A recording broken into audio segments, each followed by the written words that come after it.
Welcome to the Better Half Hour. I'm Mackenzie. I'm Josh. We have been married for 11 years next week, and this is our time to chat after our 4 little kiddos go to sleep. Yep. And let me tell you, we just some behind the scenes, I guess. We just kind of record up in our bedroom. So we just have to set up this little recording area every time. And we still haven't gotten a great system. And I just want to go on a little rant about technology. So for whatever reason, you're supposed to be able to use the iPhone as like a camera, right? And they have good cameras and all that. So it works about 30% of the time. When I plug it, like it's signed into the same iCloud, I plug it in, and it's just about 30% of the time it works on OBS. I can use my Android phone, which works 100% of the time, but that's capped out at like 720p, I think, as a webcam, which is fine for like Zoom meetings and stuff, but we're trying to make it look a little bit nicer. And then the software we use for the shorts kind of like zooms in on us. So 720 isn't great for that. And then, so anyway, the iPhone wasn't working tonight. I wanted a better quality. So we tried doing this, like we have a little action cam. We tried using that because that's supposed to have a thing, but then the fisheye effect was just like really bad. Yeah. I tried downloading a bunch of plugins. None of them worked. So anyway, we tell them the solution that we're testing out tonight. Yeah. So we have this other little camera that we got for our 6-year-old for Christmas. And it's like a mini camcorder, like, I don't know. It looks like the old cameras from the 90s, but it's a small version. You hold it and it's got the little screen that flips out. Anyway, we'll see how it goes. We plugged it right in and it worked. Yeah, so. we plugged it in. And this is like a $50 camera. No, I think maybe like an $80 I think camera. we got it for like 50, but I think like an $80 camera that we got for 60. Which funny story behind this camera, we were bringing everything up for Christmas. Yeah. And we had originally gotten this from like the auction for like $20 or something. But then we had forgotten it in Arizona when we drove up to Utah, and we had already like tested it out to make sure it worked, and we were like fairly impressed with it. And then so we forgot, so we ended up just ordering the same camera from Amazon, like kind of full price, because it was 2 days before Christmas. And let me tell you, if you've ever searched for like cameras that kids can use, it's just like usually a pile of junk. Yeah, they're the worst. They're the worst. Like straight plastic. Yeah. Straight plastic that like you don't need great quality, but you want the quality to be like good enough that the kids are excited to use it. Yeah. And we've gone through probably like 6 or 7 other just kind of toy type cameras. And then this one's not really marketed as a toy, but it's in the same price range as the toy cameras are. And it's a real camera. Like, yeah. It's actually fun for her to take videos.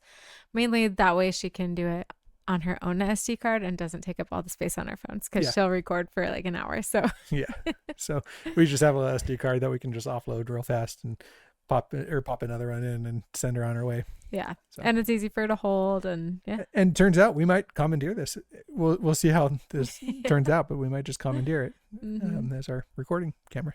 Yeah. So get your kid a real camera. It's fun. Yep. All right. And the super expensive iPhones and action cameras that are advertised as working should just work as good as a toy camera, I guess. Just keep it simple. Anyway. I don't know. All right. That's all right. This one's only meant to do one thing. Phones are meant to do lots of things. Yeah. But you have the most valuable company in the planet that can't make a reliable connection. Yeah. It's so weird. Lately it's been frustrating. Like you're okay. We not gonna rant about. We can move on. All right. Oh yeah. I feel like we've actually spent a good majority of the week trying to figure out cameras. I've been working on like live streaming on my art YouTube channel and stuff. So we spent a lot of time setting up cameras this week. Again, the iPhone would not connect, and so I just connected my Android phone, connected right up, but again, the quality wasn't great on that. That's why I kind of wanted to sort this out for tonight. But if we can just use this camera again for that, why that would not? be great. Why not? All right. The other thing we've been doing this week has been preparing for our 2-year-old, soon to be 3-year-old's birthday tomorrow. 3-year-old in about. Wait, what time was he born? He was born in the middle of the night. Middle of the night. No, he was in the morning. It was like 5 a.m. Yeah. The labor Yeah. was all throughout the night. It's a long night. Oh boy. He was my unmedicated labor. I had 2 unmedicated, but his was long and hard. Because he was He was posterior. posterior. Yeah. So, and we didn't know that till the end. So I just thought that was what it felt like to go unmedicated. And I don't know. I think every birth is so different, but it was really painful. And then I had our last baby unmedicated, but he came out in like 20 minutes. So Or less. I barely felt anything. Yeah. Yeah, the timeline was crazy. Yeah. It was less than 20 minutes because your mom was on her way when we called her. Yeah. And Yeah, we got to the hospital. You took a picture of me in the triage bed, like, we're at the hospital. And then 13 minutes later, he was in my arms. that's He was born in the triage bed, like in the hallway. yeah, we should do like we should do a podcast where we go through each of the birth stories of Yeah. our kids. Yeah, or That'd maybe be when fun. it's Nolan's birthday, we can talk more about that. Yeah, that was crazy. That was crazy. But yeah, Terrence I was so proud of myself. It was a wonderful experience in retrospect, but during it was the hardest thing I've ever done. We need to go into details on that story because it was absolutely insane to watch. Yeah. Yeah. Yeah, that was. And you did say, like, I'm never doing that again afterwards. And then when you wanted to do Nolan's and Medicaid too, I was like, I want to be supportive, but you had told me very clearly that you never wanted to do that again. But Oh yeah, thankfully I didn't have to do it like that again. Yeah, it all worked out. But anyway, we're so excited for our little guy to turn 3. It's exciting. mhm. He's been a fun 2-year-old. Fun is A word for it. a word for it.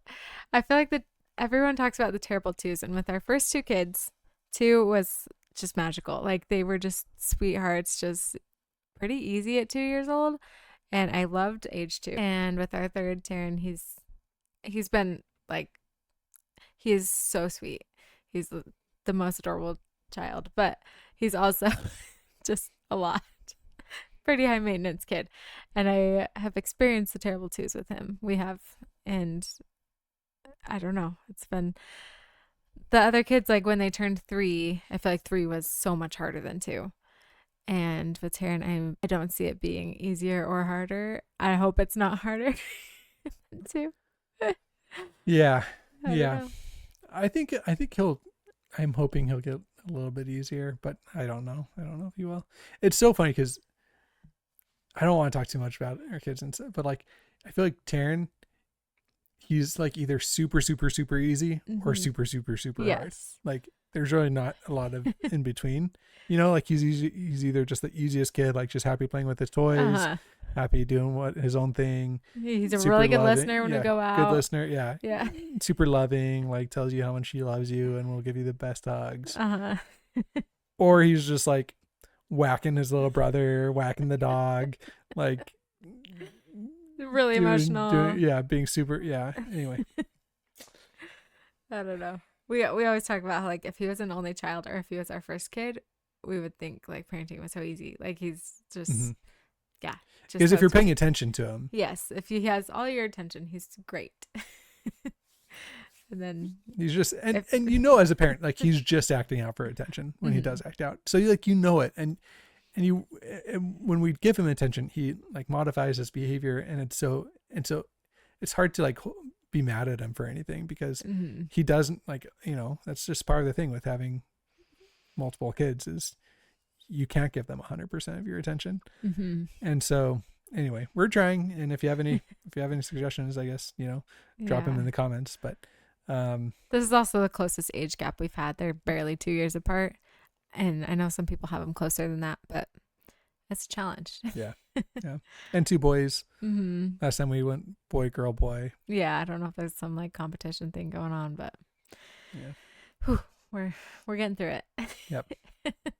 Hopefully 3 is at least not harder than 2. That's what I'm hoping. I think it'll be harder in different ways. Like, I think that they're gonna be interested, like Darren and Nolan will be interested in the same toys going forward. Mhm. So that's gonna be maybe hard. Harder and easier. Yeah, Yeah, probably harder. harder. Maybe we can convince Nolan to be interested in like more balls. Yeah, that's what I'm going for. You can do sports. Taryn can have the cars. All right. Yeah. Oh man, yeah, we're in the thick of it. I think these next few months are I don't know. It can always get harder, but And again, we're like super Mhm. blessed. Like yes, six we or really three, are. 4 months ago, we were dealing with botulism in the hospital, and Yeah. now we're talking about how Happy to have healthy kids. yeah, how our kids struggle sharing toys sometimes. Like Yeah. these are the types of problems that you're happy to have as a parent, Yes. I think. Potty training, things like that are hard, but But happy to do. things that are hard but mean that you have a Mhm. happy, healthy kid. Like if you're Mhm. worried about them, if the biggest worries are sharing toys and potty training, In a good place. you're in a good place. Yeah, Yeah. exactly. So we're happy. Our Yes. kids are great. We are. What else? We got a new table and chairs tonight. Yeah, just kind of spur of the moment. Our previous set has just been kind of breaking down. Like Yeah. we had these cute wooden chairs that just like slowly started kind of falling apart on us Yeah. to the point where it's like almost every chair, like I was too afraid to sit on it because I felt like I was going to break them. Yeah. Yeah. It was not great. And so we're having Taryn's like kind of just the family portion of the birthday party tomorrow.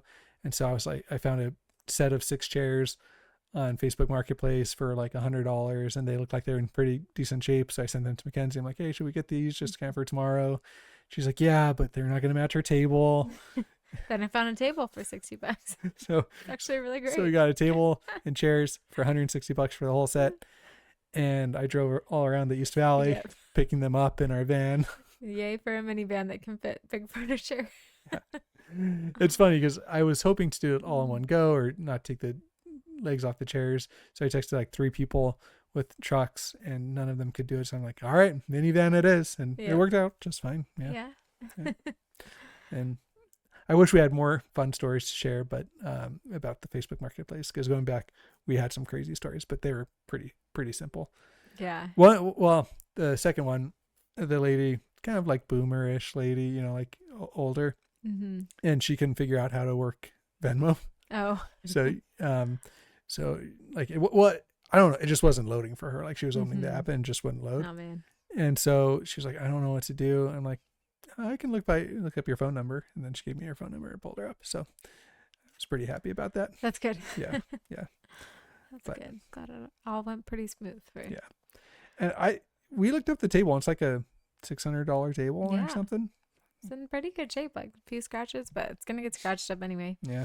Yeah. I'm happy with what we found. Yep. Mm-hmm.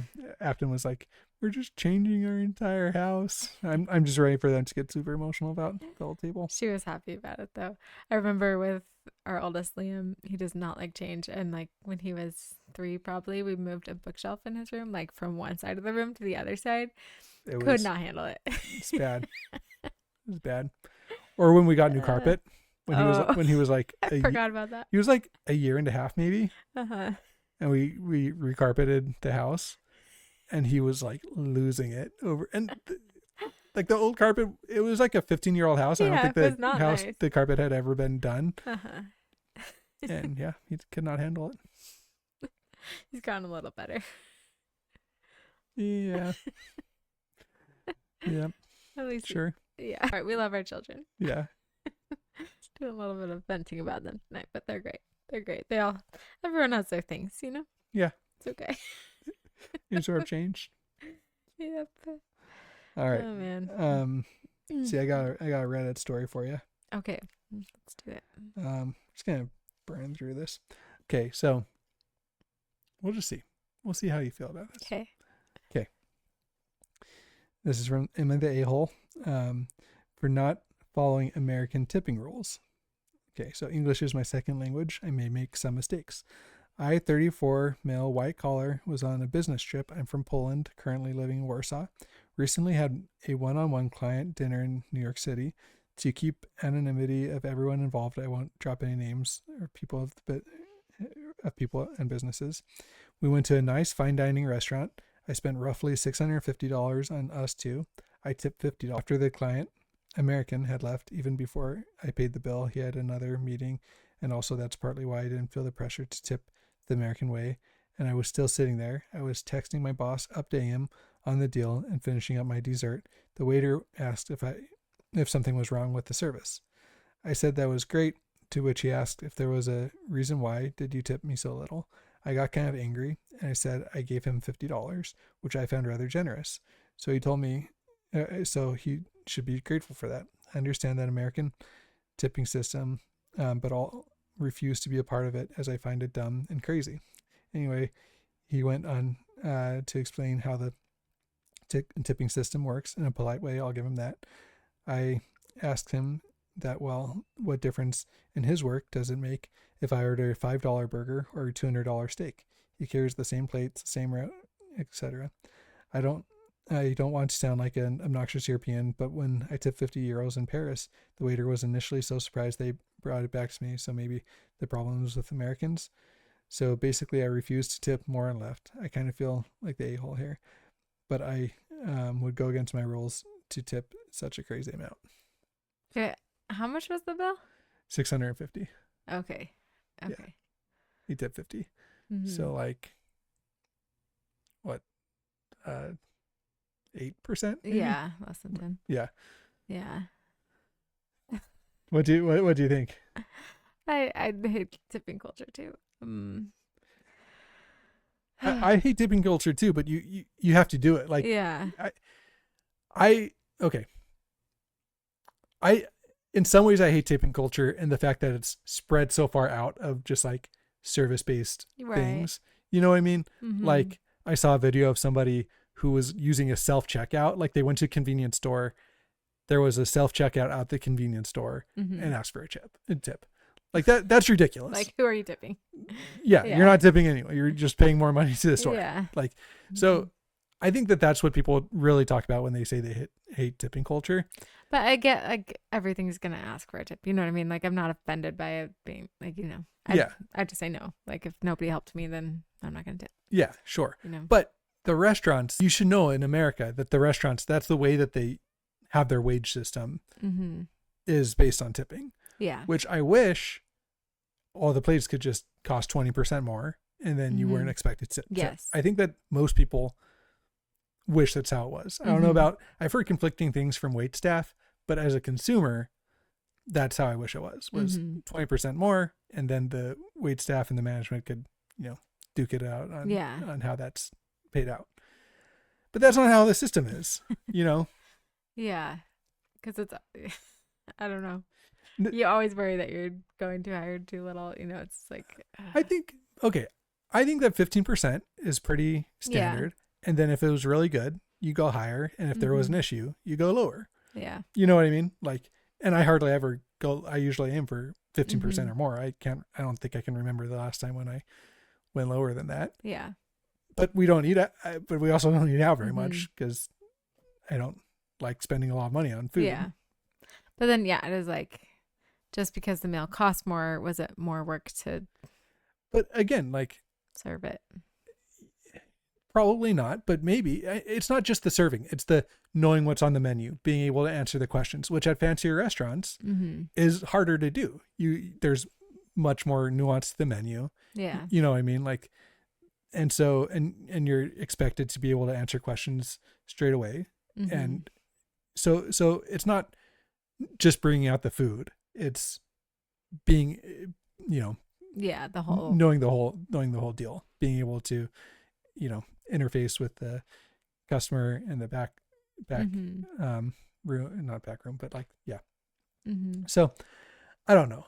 And it's just much more competitive for those jobs because you have to be a really good waiter. Yeah. So the other thing is I don't love it either necessarily, but like that is the culture here. And so I think if an American went to a European country and did something, that was like really just knowingly disrespectful to the culture, then people would not be, even if it is kind of a weird thing about the culture that you might not agree with, you still should be following it if it's not harmful to anyone or whatever. Right. You know? You should go in expecting that you're going to have to pay a bigger tip.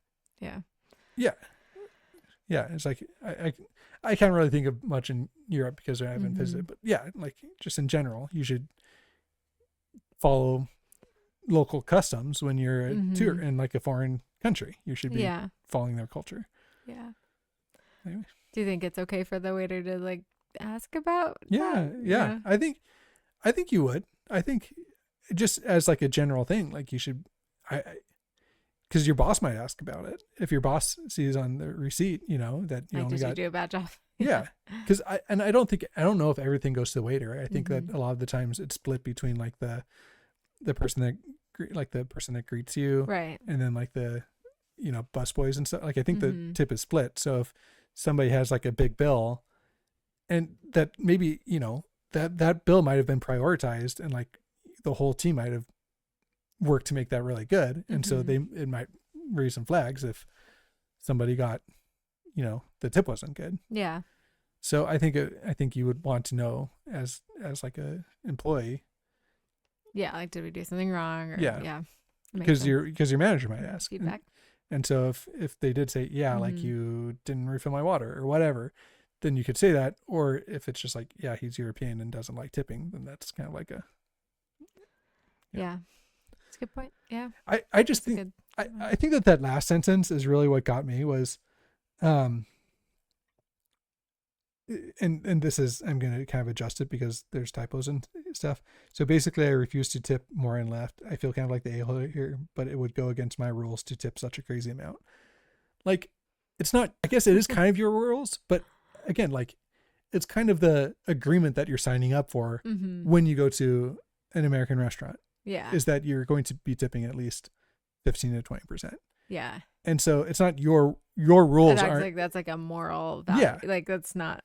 yeah, it's not violating your own morals to, Yeah. and this type that's only doing something to help other people. Mm-hmm. You know what I mean? Like, I could see if That's like a you're weird rule to set for doing yourself. some weird, yeah, like I could see some cultural things being like harmful, like you see as being Yeah. harmful to, like women or something. If you're in like, I don't know, a Middle Eastern country and they have like a cultural thing about a woman, and then you like don't follow that because you're like, I Yeah. could see some like edge cases here, but paying a waiter more money should Yeah. not be To that set a like rule moral that's like, I will line. never pay more than this on a tip. I don't know. Yeah. Especially if you have the money to spend $6.50 Well, on. and that's what all the comments were being like, bro, like you're expensing this meal. Yeah. Like you're like whoever is their boss, like if that ever got back to the client, like say the client went back to that restaurant Uh-huh. and the client heard that like It's not a that good the look. person they're partnering with like Mm-hmm. shortchange the staff, then that would put like potential future deals in Yeah. jeopardy, because you're like, why you're not anyway. Yeah. Ah, too bad for this guy. He is the a-hole. Yeah. And you're not really supposed to like downvote this, but this has 0 upvotes and 1,700 comments. So this is definitely, when I'm searching for these, I search for controversial, Uh-huh. and Not so controversial. yeah. Mm. All right. Yeah. If anybody is listening and you've worked at a restaurant, I want to hear, like, because neither of us have had, I'm trying to think if any of my jobs they haven't been like serving. Like, I've had jobs that like I could accept tips, but not like, yeah. yeah, Not as a waiter. not as like, yeah. I've worked, fine. yeah, I've worked retail, but I've never worked Mhm. at like a food industry. My nephew does. I should send him the story, see what he thinks about it. Yeah. But- yeah. I'd like to know what they think. All right. Let's see. Have anything else? I found a new social media app this week. Oh yeah. I feel like it should be a bigger deal than it is. I don't know. I saw like an ad on Facebook and it was kind of marketed as like a different kind of social media that's supposed to be more intentional. And it's called Gist, Gist. And so I thought I would try it out. And honestly, I kind of like it so far. It's been nice. There's just not that many people on it, but it does feel more calm. It's like there's like a pretty calm color palette, and it's not a bunch of ads like throwing stuff in your face all the time. It's people, you can start discussions, you can write an article, like you click on posts if you want to read more. You just see like the title of it, and then you can, I don't know. It's nice. I like it so far. That's cool. And you can get, I'm an advertiser. You can get like $25 just for joining it and posting. So that's kind of cool. That's cool. $25. Have you done that? Well, yeah, I did.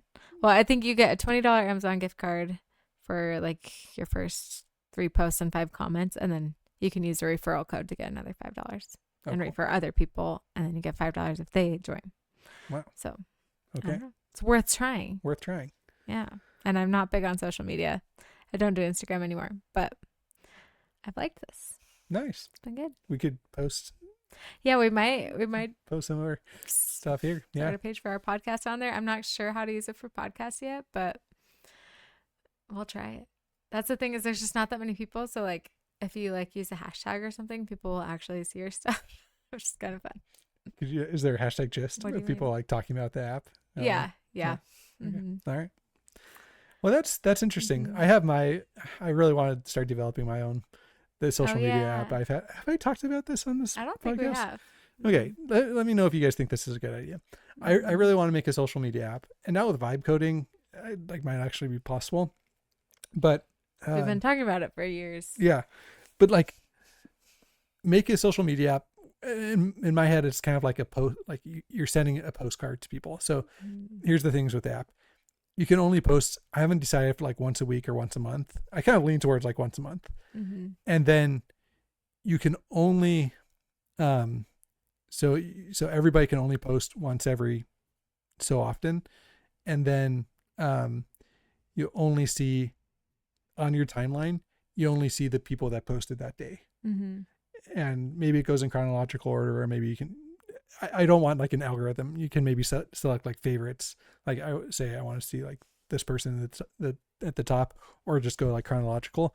But like the idea is that, say you have 300 friends and they have like an even split between the month of like only being able to post once a month, then you would only see like 10 posts a day, right? Because 300, yeah, right? Yeah. Am I doing that math right? Yeah, 300. If you have 300 friends, 30 days in a month, 10 posts a day. Yeah. If it's all like distributed evenly. So like you see your 10 posts a day, you catch up on and you can like stay up to date with all your friends. Cause I have about 300 friends on Facebook, and that's like pretty much all I need. You know what I mean? Like, I don't know. I'm not the most I need to go down social and like guy. narrow down my... Yeah. I like pared down all my friends Yeah. like a few years ago. Mm-hmm. And in my head, I'm like, I want to post more in a sense, because I want to like put out some updates, but like, it just stresses me out a little bit. And like, I just don't end up doing it. Yeah. Like, and so, but if I knew like, okay, I can only post it like once a month, then I might get on and put like here's what my family got up to this month. You think of like a Christmas card, like little updates for the family. Yeah.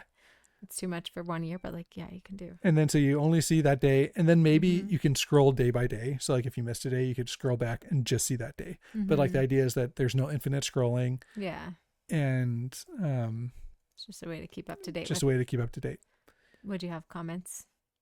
That was the question. I don't know. I think comment sections are kind of where you can get sucked comment sections can get nasty. Maybe just like direct messages. Maybe DMs, but people there's already enough way to DM people. Yeah. You know? That's true. You can just send them a text. Just send them a text. Like, I saw your post. Yeah. Cool. I appreciate your posts. Yeah. So I lean towards no. Maybe have like a react system where you could like give a reaction to something. Maybe just like a thumbs up button. And that's it. No thumbs down. You can just say, but even then, like, I don't want to worry about how many votes upvotes my post gets. So just kind no. of ruins it. You're like, trying to look for validation. I think no upvotes, no comments. Yeah. If someone wants to text you and say, hey, I liked your post, or message, you know what I mean? Then great. Or maybe like you could send a heart or something, but it just goes straight to them. It's not like everybody can see how many likes it had. But even then, it's not even everyone else seeing. It's like, oh, my post last month, I got 10 hearts. This month, I only got 5 hearts. That's true. You know what I mean? Just like, why? I don't know, because you kind of want to like know. That I know you kind of want to, but like, is it? Does it just? But maybe it just. Does it just stress you out more? Like for me, I think it would just stress me out more of comparing like month to month. Yeah. And I know I'm not like nearly as much as other people care. Like I really don't care that much. I know you don't. But like I know other people care a lot more. So. But I think if it's set up like this, it would be more like how many people like got to see it. You know, I wouldn't be like, oh, okay, like I don't know, you like, oh, maybe they just didn't see my post last month. But then it's fine. Like I don't know. I know we need to get away from that. Yeah. Validation seeking. Yeah. Yes. Then it's like it's okay to post something and have it not get a response. Yeah. Just no, And and it like, doesn't mean people hate you if they didn't respond to it. right.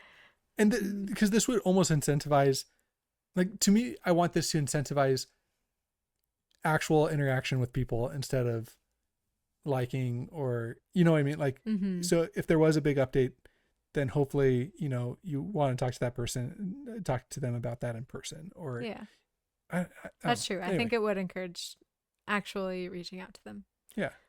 Yeah, I like that. And maybe, yeah, in order to see like their contact, I don't know, maybe you can do a DM system or something. I don't know. But again, there's already so many other ways to reach out to someone.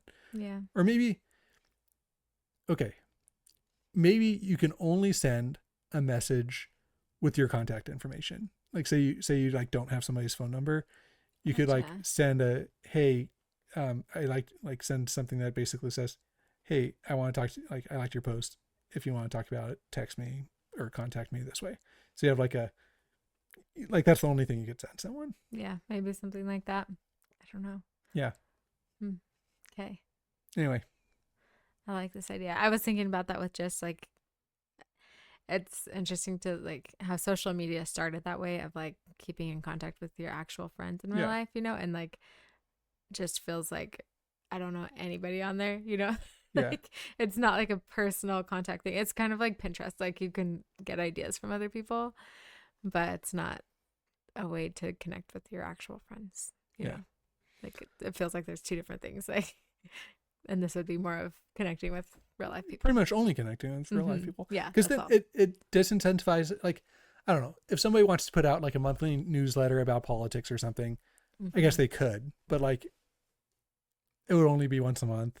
Yeah. And you would hope it would be higher quality, I don't know. I think, and now I want to do this. You could probably vibe code this thing in like an afternoon. Yeah. We'll just get, all we need is just like our people on it. Well, that's part of it. I just kind of want a way to like. It was like when Nolan was in the hospital and I wanted to give updates to people, but I didn't want to like make a whole Instagram page for it. And it felt too personal to post on Instagram all about his hospital updates. I don't know. So I did like a Google Doc to share. And And I had multiple people tell me that they like that. Yeah. Because it was just like, it kind of got shared out to everyone that we felt like would care about it, and then they could just check it when they wanted. So if it was something similar to that, and it's helpful to like have the record of, because we can send it to other people who, there's not that many people with botulism, but we've had experience to help somebody with it. Yeah. Okay. All right. Lit a fire under me. All right. I think we should do it. Okay. Thanks for listening. Those are our updates for this week. Yep. Yeah. It was a good week. Fun week. It's been good. And we'll let you know about our crazy birthday shenanigans, which I'm sure 110-degree weather birthday party on Saturday. It's going to be fun. All right. Thanks.